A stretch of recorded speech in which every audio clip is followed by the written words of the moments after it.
इस कहानी में एक औरत अपने पति के मर जाने के बाद एक एआई को घर में ले आती है। वो एआई हूबहू उसके पति की तरह दिखता है और वो उसी के साथ रहना शुरू कर देती है। लेकिन अब आगे क्या होगा, चलिए जानते हैं। So hey everyone, welcome to movie explained. तो फिल्म की शुरुआत में हम मार्था को देखते हैं जो अपने पति ऐश के लिए कॉफी लेकर आती है और फिर मार्था अपनी कार ड्राइव करते हुए घर आती है। घर पहुंचकर मार्था खाना बनाने के लिए चली जाती है और तब वो ऐश को देखती है जो अपने बचपन की फोटोज देख रहा होता है। ऐश फिर यहाँ मार्था को अपनी फैमिली के बारे में बताता है कि कैसे उसके मॉम एंड डैड उसे छोड़कर इस दुनिया से जा चुके हैं। जिसके बाद दोनों डिनर करते हैं और साथ में क्वालिटी टाइम स्पेंड करते हैं। सुबह ऐश अपने काम पर जाने के लिए तैयार होता है और वो मार्था के सिर को चूम कर घर से चला जाता है। जिसके जाने के बाद मार्था भी अपने आर्ट वर्क में बिजी हो जाती है, लेकिन देखते ही देखते दिन ढलना शुरू हो जाती है। लेकिन अब तक ऐश का कोई पता नहीं होता, जिस कारण वो उसे बार बार कॉल करती है लेकिन ऐश उसका कॉल नहीं उठाता, जिससे मार्था को घबराहट होने लगती है और वो ऐश के कोवर्कर को कॉल करके उससे पूछती है, जिस पर वो बताते हैं कि ऐश पहुंचता ही होगा। लेकिन जब काफी समय बीत जाने के बाद भी ऐश घर नहीं आता, तब वो टेंशन में आ जाती है और तभी मार्था के डोर पर पुलिस नॉक करती है और वो बताते हैं कि ऐश का एक्सीडेंट हो गया है और उन्हें ऐश की लाश मिली है। जिसे सुनकर मार्था के पैरों तले जमीन खिसक जाती है। इसके बाद हमें मार्था को ऐश के फ्यूनरल में दिखाया जाता है जहाँ वो बहुत परेशान होती है। तभी उसे शारा नाम की एक वुमन मिलती है जो उसे बताती है कि एक टेक्नोलॉजी है जिसकी मदद से वो ऐश के साथ चैट कर सकती है और इसी टेक्नोलॉजी ने उसकी भी मदद की थी। अब ये सारी चीजें सुनकर मार्था फ्रस्ट्रेट हो जाती है और वो चीखने लगती है। इसके बाद मार्था अपने नए जीवन की शुरुआत करती है जहाँ वो ऐश की सारी यादों को एक बक्से में बंद करके ऊपर रख देती है।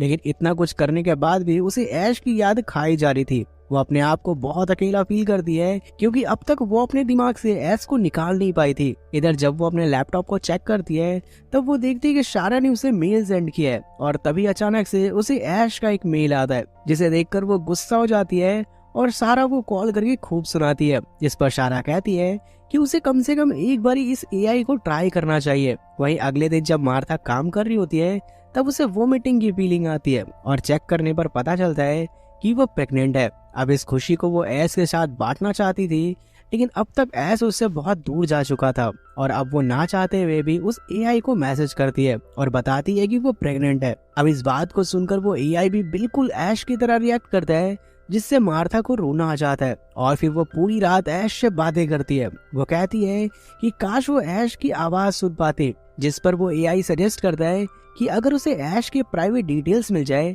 तो वो ऐश की तरह कॉल पर बात भी कर सकता है। जिस पर मार्था उसे परमिशन दे देती है। तब उसे एआई का कॉल आता है और वो ऐश की आवाज में उससे बातें करता है, जिसे सुनकर मार्था खुशी के मारे रोने लगती है। वहीं एक दिन मार्था अल्ट्रासाउंड के लिए हॉस्पिटल जाती है जहाँ वो कुछ पिक्चर्स लेती है ताकि वो ऐश को दिखा सके।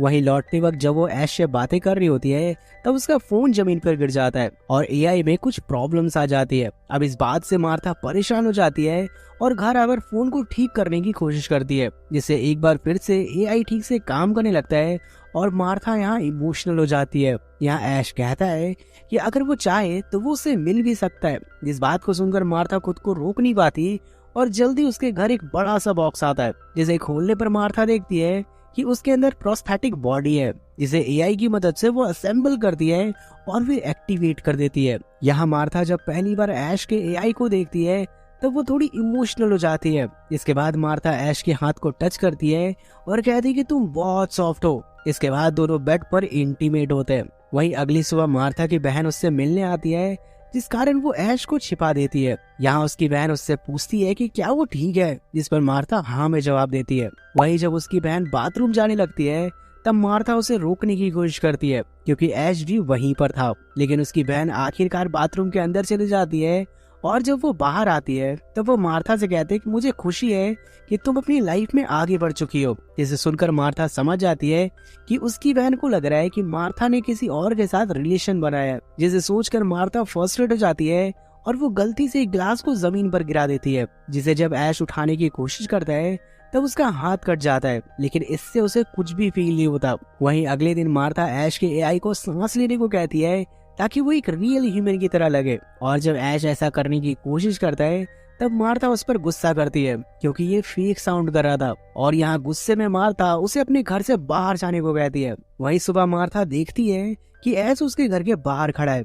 पूछने पर वो बताता है कि अगर वो उससे 25 मीटर दूर जाता है तो वो डीएक्टिवेट हो जाएगा। यहाँ ऐश उससे रिक्वेस्ट करता है कि वो उसे प्लीज घर के अंदर आने दे। जिसके बाद मार्था ऐश को लेकर एक ऊंचे जगह पर जाती है और ऐश को जंप करने का बोलती है, जिस पर ऐश उसे ऐसा ना करने को कहता है, जिसे सुनकर मार्था फ्रस्ट्रेट हो जाती है। इसके बाद हमें कुछ सालों बाद का सीन दिखाया जाता है जहाँ मार्था की बेटी अब बड़ी हो गई थी और आज उसका बर्थडे होता है। यहाँ वो उस एआई को अपना रियल पिता समझने लगती है और उससे मिलने के लिए जाती है। और इसी के साथ ये मूवी यहीं एंड जाती है। तो दोस्तों, आपको हमारी ये मूवी एक्सप्लेनेशन कैसी लगी आप मुझे नीचे कमेंट करके जरूर बताना। बाकी मैं मिलता हूँ आपसे नेक्स्ट वीडियो में, तब तक के लिए टेक केयर।